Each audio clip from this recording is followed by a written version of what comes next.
We have a major update this morning to a CBS News investigation about child labor in Africa. Last year, Debora Patta exposed the brutal conditions for children who are mining cobalt in the Democratic Republic of Congo.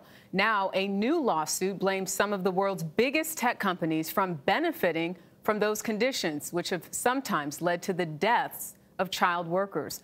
Cobalt is used in things like batteries and products for many Americans every day. Debora Patta is in Johannesburg. Debora, what's behind this lawsuit?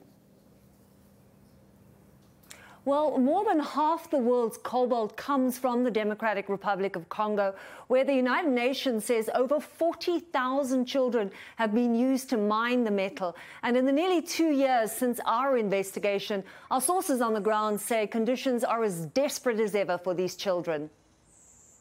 Kids are still doing the unthinkable in the DRC, backbreaking work even for adults. But a world away in Washington, there's new hope for the children in a lawsuit filed against major American tech companies who use the cobalt. The suit filed against Apple, Google, Dell, Microsoft and Tesla accuses the companies of knowingly benefiting from and aiding and abetting the cruel and brutal use of young children in the DRC to mine cobalt. Cobalt is used in almost every electronic device powered by batteries, from smartphones to electric cars. 14 children who were injured or killed while mining are being represented by human rights lawyer Terry Collingsworth's firm. We traced the supply chain back from the mine where the children were either killed or maimed and have traced it back up to these companies. The suit calls for companies to take responsibility for child miners and their supply chains and change the way they source the metal. We contacted all 5 companies for comment. Apple said they've led the industry in standards and removed 6 cobalt refiners who don't meet those standards in 2019.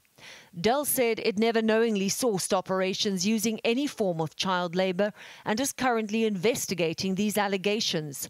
Google, Microsoft and Tesla have not yet replied. At the beginning of 2018, CBS News traveled to the DRC. Here, children were lugging heavy sacks of cobalt to be washed in rivers. From as early as 4, they were picking it out of a pile, breathing in toxic fumes. We followed a supply chain where child-mined and legally mined cobalt were not separated. We told the story of one child, 11-year-old Ziki Swazi, who, thanks to the generosity of our viewers, was removed from the mines and given a chance to go to school, where he is now thriving.